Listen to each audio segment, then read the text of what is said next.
What's going on, Paisanos? V here, coming at you guys with another market watch today. Today's market watch is going to be a little bit interesting because I'm not just going to talk about the recent kind of online created card poll, whatever you want to call it, thing that Konami is currently doing, in which we're having Injectors versus Photons in the finals. No, I'm not just going to talk about that one. I'm going to talk about the previous ones and how that coincides with the market and how the market obviously is responding to these cards. We've seen this already. Cards go on little contests Konami chooses, you can vote, and what we see is, well, the archetypes actually go up in value.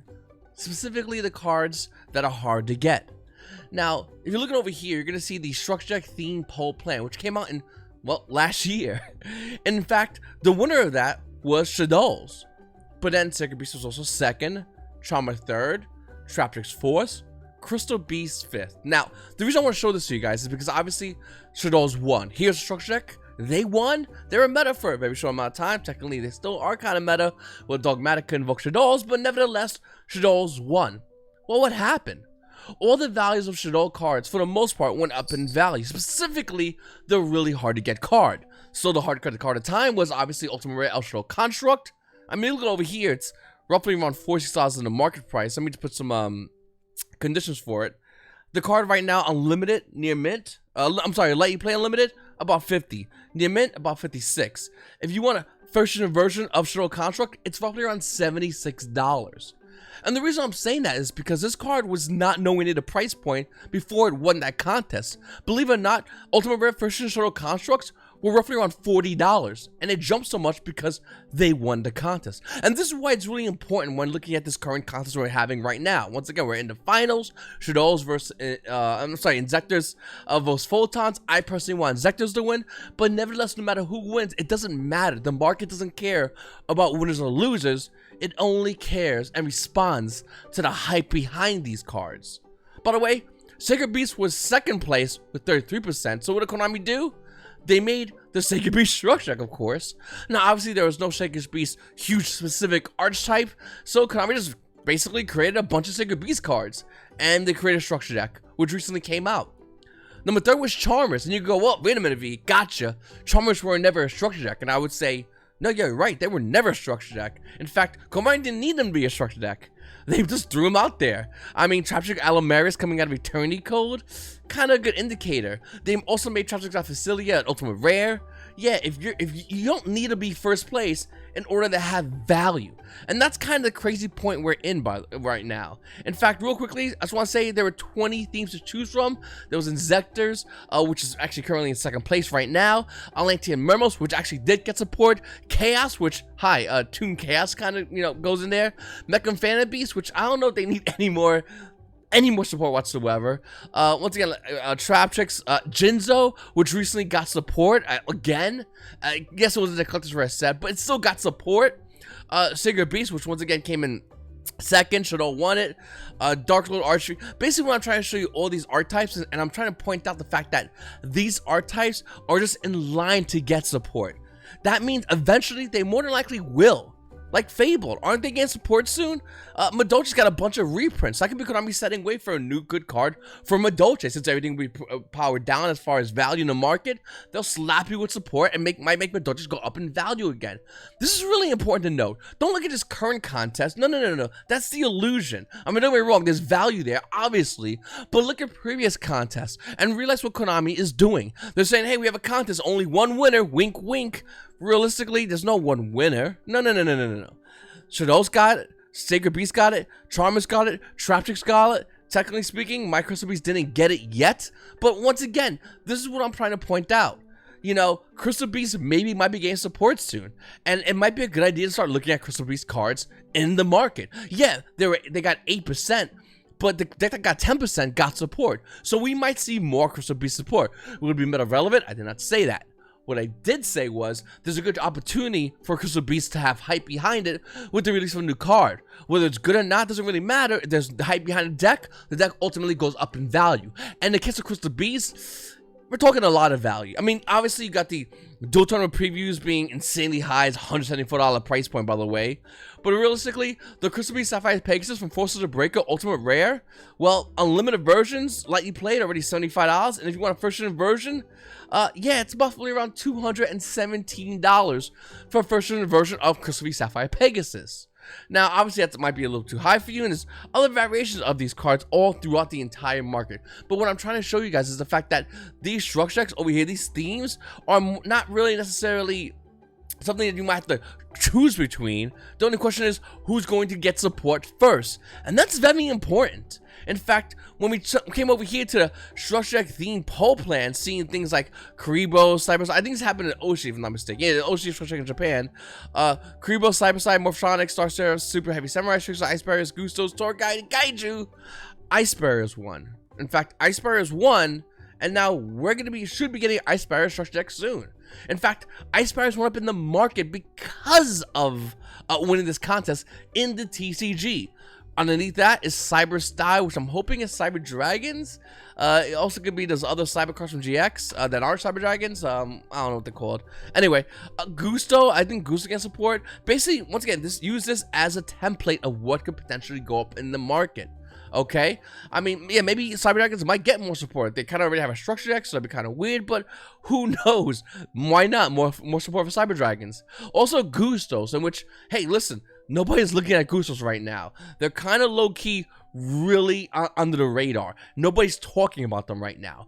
But in time, more than likely, Gustos will get hyped to it, and hype equals sales. Sales equal people running over here and trying to buy these cards. And if you already have the deck core, specifically with Gustos, or dual tone variant of the deck core, well, you're already ahead of the game. And there's not many on the market.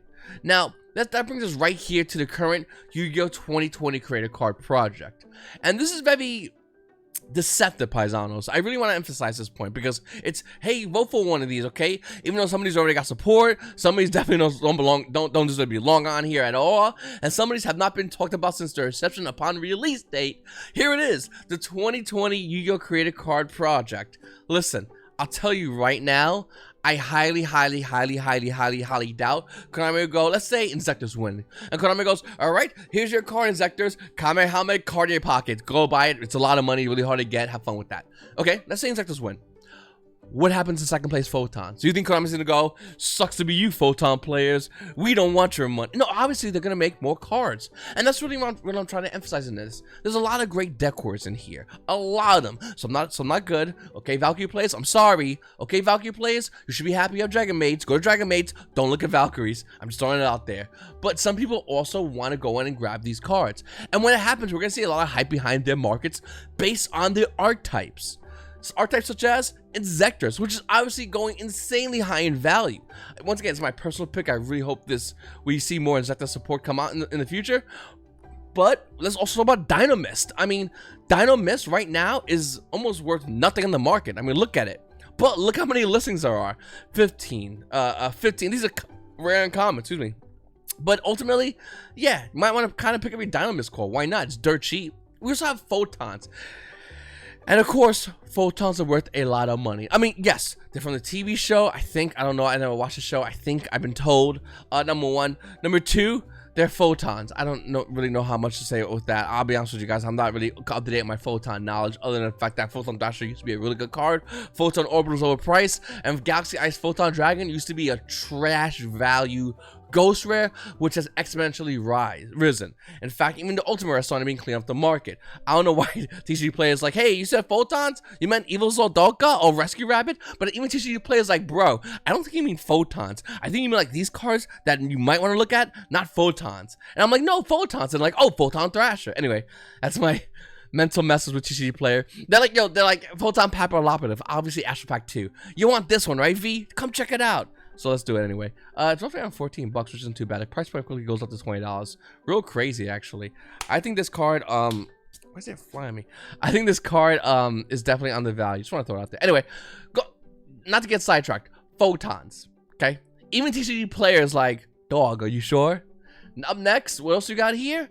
X Sabers. Once again, obviously X Sabers is going to be rising in value. It's been sporadically rising throughout the years, but obviously when we moved more close to this little creator card project, it just sped up the increased value of X Sabers. And let me just emphasize one point as well. I do not think Konami's gonna go, all right, everybody, we're gonna hit a new X Saber card eventually. Smoke them if you got them, because if you don't have these old X Saber cards, you're done. No. Konami wants your money. So what they're gonna do is they're gonna go, hey, Paisanos, that's how they talk, you know, like your boy V, and they'll go, I got you.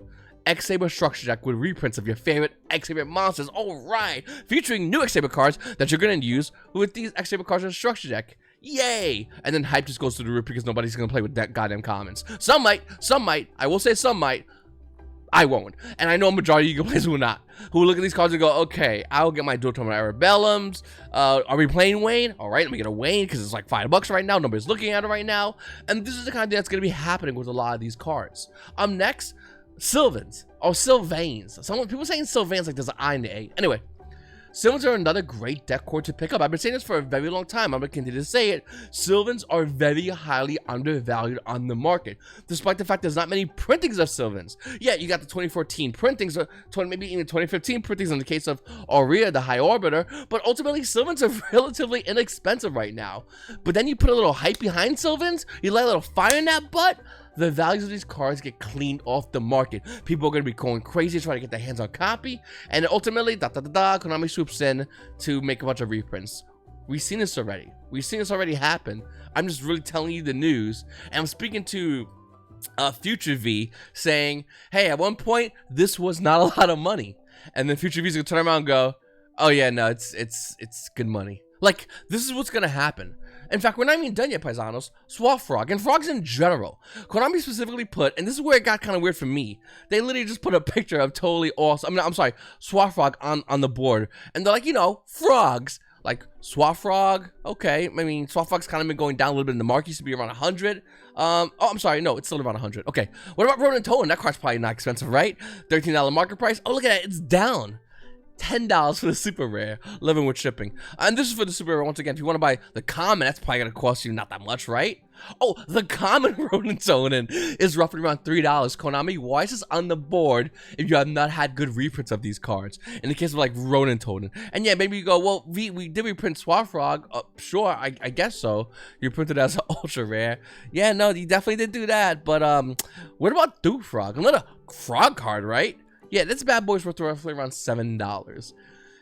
Basically, Konami, why is this on the board? Maybe this should be on the create a reprint card kind of project. That'd be a great idea. In fact, Konami, why don't you pick an archetype and just reprint the entire archetype? I'm totally cool with that. Have a bunch of deck cores go up there. Some of them might be expensive. Some of them might not have no secondary reprints. In the case of frogs, and just go, hey, you want a reprint, dog? And just boom, that'd be more fun and exciting as well. Creating a random card, no big deal. I'm totally fine with it.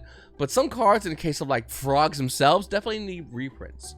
Anyway, Metaphos is obviously looking to go up in value with the support being slowly leaked out. Last night, and by the time you're watching this video last night, we've seen Metaphos get more support. Now, will that make Metaphos better tier? Well, we don't know. In fact, that support only got announced to be released for the OCG. We will one day, supposedly soon, maybe kinda get that Metaphos support.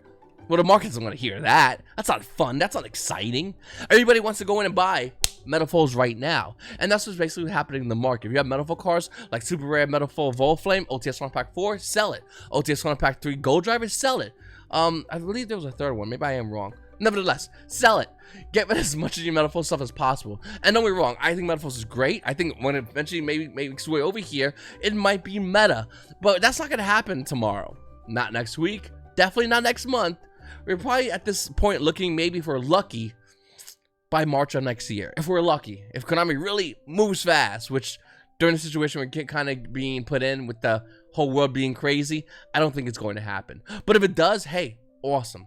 Until then, if you have a Gold Driver, Volflame, any Metaphos card, you might want to consider getting rid of it and selling into the hype because it's just not worth holding it right now. It's always fun to look at these cards and always fun to get excited about these cards, but getting excited about something that Oshi is getting and then they're going to have for a while and then we're going to get, not that cool, and the hype will definitely be gone by the time that set drops near us.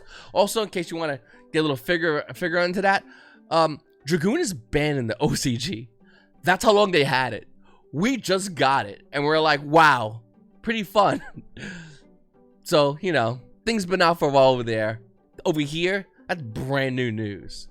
So anyway, guys, let's talk about OTS Tournament Pack 14.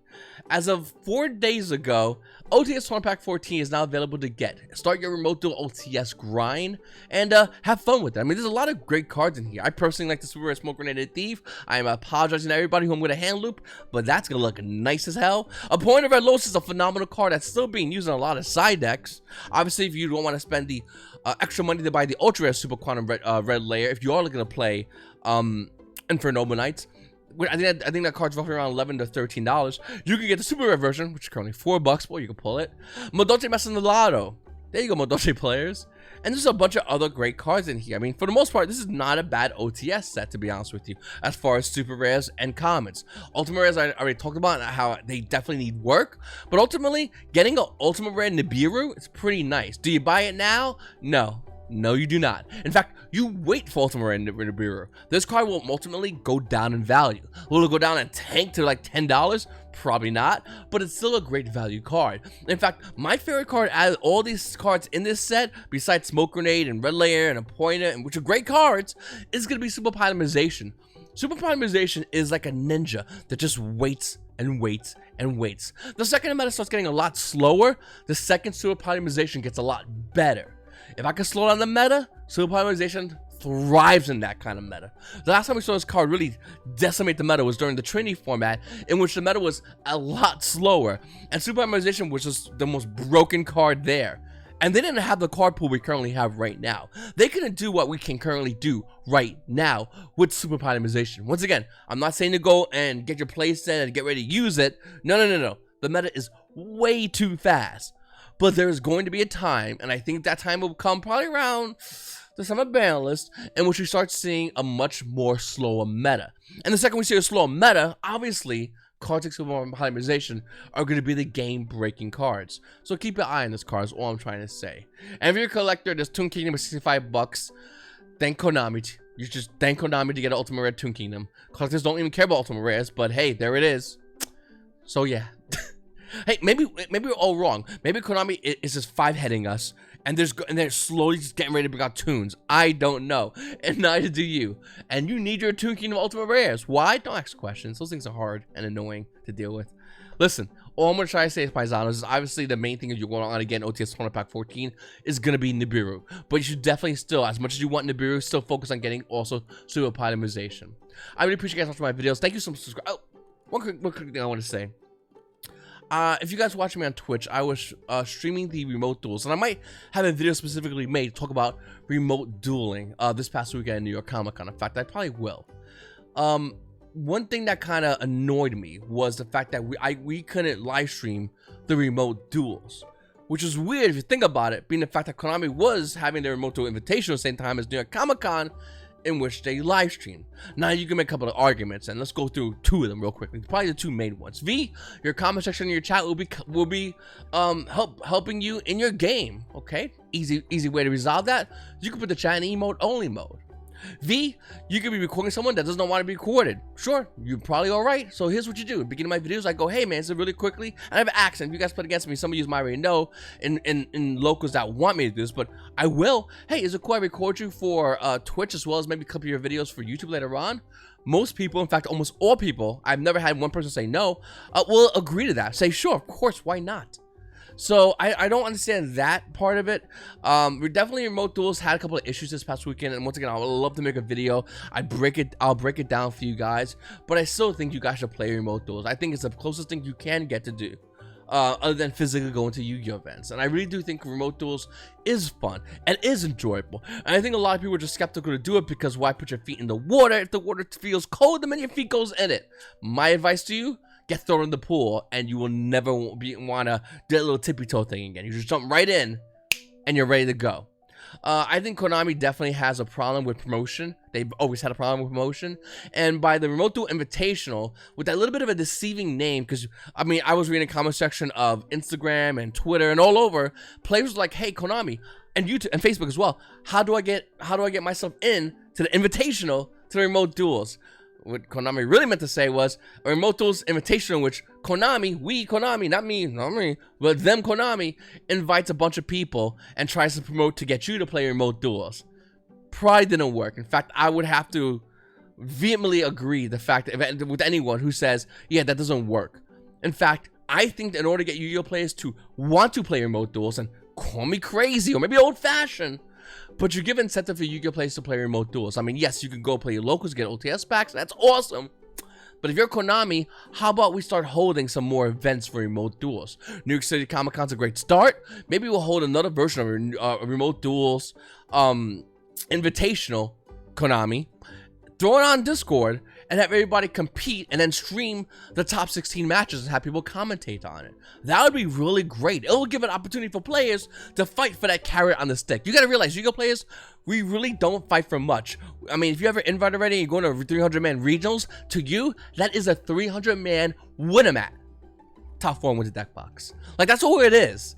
And you're driving hours. You're paying 20 bucks. You have a very expensive deck, and you're playing that event, hoping to win a mat. That's more than likely not going to equate what you put into that day that you lost doing anything else. So if you, Konami, provide an event, maybe an event that top 16 get a mat, top 8 gets a regional deck box because those are hard to get and there's not many of those around, I guarantee you, Yu-Gi-Oh players will be going crazy to get on remote duels to have the opportunity to play. Not an invitational. It just doesn't work that way. Anyway, I really appreciate you guys watching my videos. Please make sure to subscribe if you haven't subscribed already. Hit the like button. Comment down below. It's your boy V. Comment question of the day I forgot to ask. Have you done remote duels yet? You guys always have a great day.